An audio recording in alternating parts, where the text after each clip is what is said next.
चलिए अगला क्वेश्चन देखते हैं। क्वेश्चन नंबर 900 कहता है कि भारतीय संविधान के किस अनुच्छेद में राज्य के महाधिवक्ता की व्यवस्था की गई है।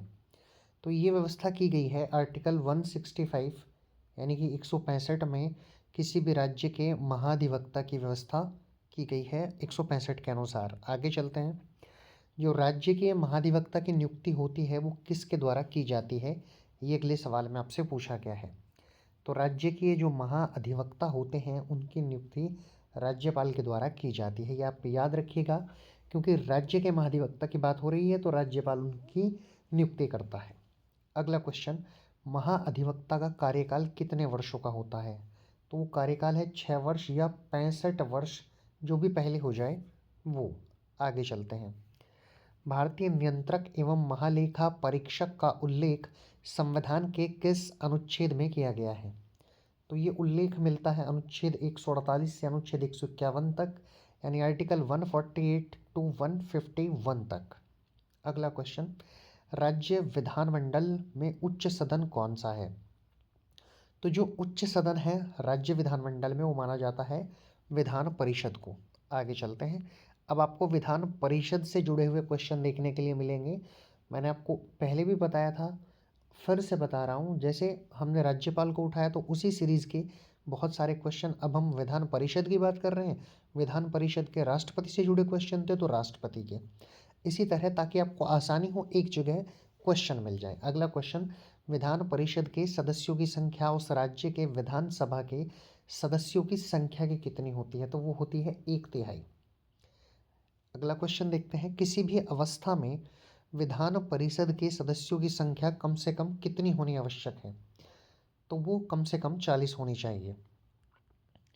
अगला क्वेश्चन, भारत में जो वर्तमान समय में है उसमें कितने राज्यों में विधान परिषद है, ये अगले सवाल में आपसे पूछा गया है। तो टोटल 7 स्टेट हो जाते हैं।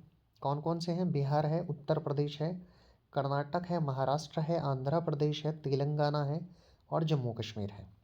आगे चलते हैं। विधान परिषद का सदस्य बनने के लिए कम से कम कितनी आयु होनी चाहिए। तो विधान परिषद का यदि आपको सदस्य बनना है तो 30 वर्ष आयु कम से कम होनी चाहिए। आगे चलते हैं। विधान परिषद के सदस्यों का कार्यकाल कितने वर्षों का होता है। तो वो होता है 6 वर्षों का। अगला क्वेश्चन देखते हैं। विधान परिषद के कितने सदस्य हर दूसरे वर्ष अवकाश ग्रहण करते हैं। तो 1/3 सदस्य जो होते हैं वो हर दूसरे वर्ष अवकाश ग्रहण करते हैं। आगे चलते हैं। अगला क्वेश्चन, विधानसभा का कार्यकाल 5 वर्षों का होता है, परंतु इससे पूर्व भी उसको विघटित करने का अधिकार किसका है। ये किसकी नहीं किसका है, यहाँ आप देख लेंगे इस क्वेश्चन में। ये किसकी नहीं किसका है, तो वो अधिकार है राज्यपाल का। स्पेलिंग मिस्टेक कहीं कहीं आ जा रहा है तो वो मैं आपको साथ के साथ ठीक कराता चल रहा हूँ, इसको आप ठीक कर लीजिएगा अगर नोट डाउन कर रहे हैं। या फिर आप हमें कमेंट बॉक्स में पीडीएफ मांग सकते हैं, हम आपको पीडीएफ का तरीका भी बता देंगे कि किस प्रकार आपको इस क्लास का पीडीएफ प्राप्त हो सकता है। आगे चलते हैं। किसी भी राज्य के विधानसभा में अधिक से अधिक कितने सदस्य हो सकते हैं। अब विधानसभा की बात की गई है तो विधानसभा में 500 जो सदस्य हैं वो हो सकते हैं, ये अधिकतम है। आगे चलते हैं। वह राज्य जिन्हें विशेष राज्य का दर्जा प्राप्त नहीं है में विधानसभा सदस्यों की संख्या कम से कम कितनी होगी। तो वो होगी 60। आगे चलते हैं। विधानसभा में बैठक के लिए सदन के कुल सदस्यों का कितना उपस्थित होना आवश्यक है। तो 1/10 सदस्यों का होना बहुत ज़्यादा आवश्यक है सदन में। आगे चलते हैं। यूनियन टेरिटरी दिल्ली और पौंडुचेरी के मुख्यमंत्री की नियुक्ति कौन करता है। अब यूनियन टेरिटरी यानी केंद्र शासित प्रदेश के बारे में पूछा गया है। 2 स्टेट हैं जिनमें मुख्यमंत्री की नियुक्ति होती है, दिल्ली और पौंडुचेरी। तो उसमें कौन करता है, राष्ट्रपति करता है, और अन्य राज्यों के मुख्यमंत्री की नियुक्ति जो है वो राज्यपाल के द्वारा की जाती है। अगला क्वेश्चन, दिल्ली व पौंडुचेरी का मुख्यमंत्री किसके प्रति उत्तरदायी होता है। तो वो होता है राष्ट्रपति के प्रति उत्तरदायी। अगला क्वेश्चन है, राष्ट्रीय राजमार्ग, परिवार नियोजन, जनसंख्या नियंत्रण, समाचार पत्र कारखाना, शिक्षा, आर्थिक तथा सामाजिक योजना आदि विषय किस सूची के अंतर्गत आते हैं। तो ये आती हैं समवर्ती सूची के अंतर्गत।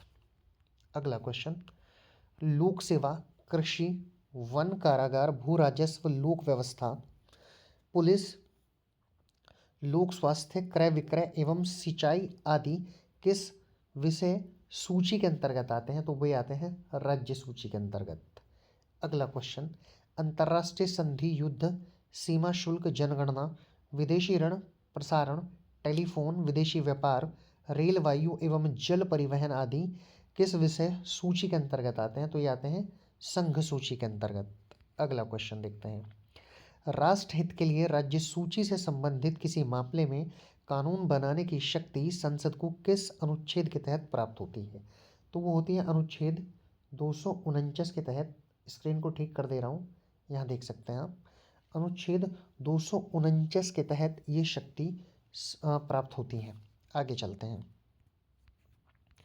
अगला क्वेश्चन, सन 1983 में केंद्र सरकार द्वारा गठित जो 3 सदस्यीय सरकारीय आयोग था उसका संबंध किससे है? तो उसका संबंध था केंद्र और राज्यों के संबंधों को लेकर ये 3 सदस्यीय आयोग सरकारीय आयोग बनाया गया था। अगला क्वेश्चन, राष्ट्रपति किस अनुच्छेद के अंतर्गत केंद्र व राज्यों के बीच समन्वय स्थापित करने के लिए एक अंतर्राज्यीय परिषद की स्थापना कर सकता है? तो वो करेगा आर्टिकल 263 के अनुसार। अगला क्वेश्चन, पहली बार अंतर्राज्यीय परिषद की स्थापना कब की गई थी? ये हुई थी जून 1990 में।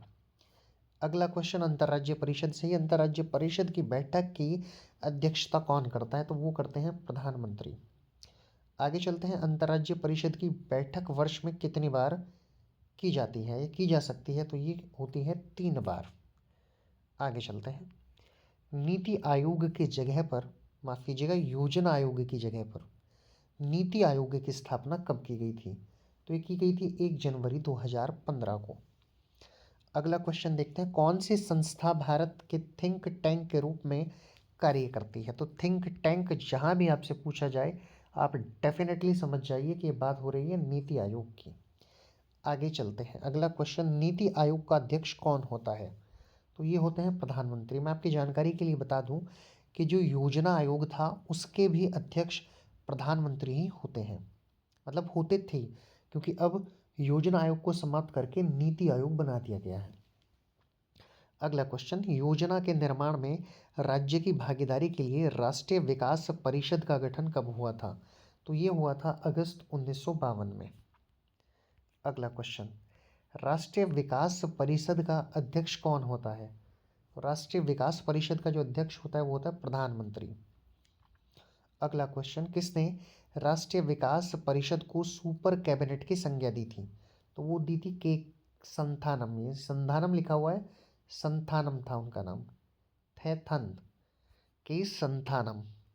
आगे आ जाते हैं, संविधान के किस अनुच्छेद में वित्त आयोग के गठन का प्रावधान किया गया है? तो ये किया गया है अनुच्छेद 200 में।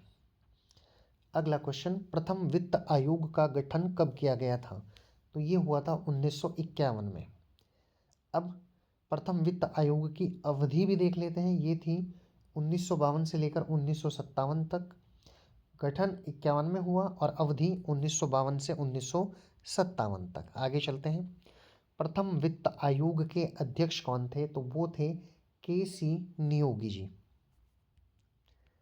आगे चलते हैं, दूसरा वित्त आयोग, प्रथम की जानकारी ले ली हमने, अब हम दूसरे वित्त आयोग पर चलते हैं। दूसरे वित्त आयोग से कैसे कैसे क्वेश्चन आपसे बनते हैं। पूछा गया कि दूसरा वित्त आयोग का गठन कब किया गया? तो ये किया गया 1956 में और इसकी अवधि थी 1957 से लेकर 1962 तक। इसके जो गठन है वित्त आयोग का उसको करता कौन है, अब ये भी जान लेते हैं हमारे अगले क्वेश्चन में। तो ये करते हैं भारत के राष्ट्रपति। तो 3 क्वेश्चन आपने देखे वित्त आयोग से जुड़े हुए, पहला क्वेश्चन ये, दूसरा क्वेश्चन ये और तीसरा क्वेश्चन ये दूसरे वित्त आयोग की बात की गई है। चलिए आगे चलते हैं, अब 14वें वित्त आयोग को देखते हैं। इसकी अवधि पूछी गई है, ये थी 2015 से 2020 तक और इसके जो अध्यक्ष थे वो थे वाई.वी. रेड्डी। मैं 14वें वित्त आयोग की बात कर रहा हूँ। बीच में 14वां वित्त आयोग आ गया, वैसे मैं आपको सीक्वेंस वाइज लेकर चल रहा था। चलिए आप इसको भी नोट कर सकते हैं या इसको बाद में नोट कर लीजिएगा। तीसरे वित्त आयोग की बात करते हैं। तीसरे वित्त आयोग की अवधि पूछी गई है, तो ये थी 1962 से 1966 तक। आगे पूछा गया कि तीसरे वित्त आयोग के अध्यक्ष कौन थे, तो वो थे के नंदा जी। अब चौथे वित्त आयोग की बात करते हैं। चौथे वित्त आयोग की अवधि क्या थी, तो वो थी 1966 से 1969 तक। अब इनके अध्यक्ष के बारे में बात करते हैं। तो चौदहवें वित्त आयोग के जो अध्यक्ष थे वो थे पी.वी. राजमन्नार जी, जो चौथे वित्त आयोग के अध्यक्ष हुए। आगे चलते हैं, अब पांचवें वित्त आयोग की बात करते हैं। पांचवें वित्त आयोग की अवधि क्या थी, तो ये थी 1969 से 1974 तक। छठवें वित्त आयोग की बात की जाए तो ये 1974 से 1979 तक। और छठे वित्त आयोग के अध्यक्ष थे पी वेमानंद रेड्डी जी, देख सकते हैं आप। तो ये क्वेश्चन आपके छठे वित्त आयोग के हो जाते हैं। हम चलते हैं सातवें वित्त आयोग की तरफ। सातवें वित्त आयोग की अवधि 1979 से 1984। अध्यक्ष की बात की जाए तो वो थी सैलेट साहब। आठवें वित्त आयोग की भी अवधि को देख लेते हैं। ये थी 1985 से 1989 तक। अब आठवें वित्त आयोग के बारे में पढ़ेंगे हम बारी बारी से।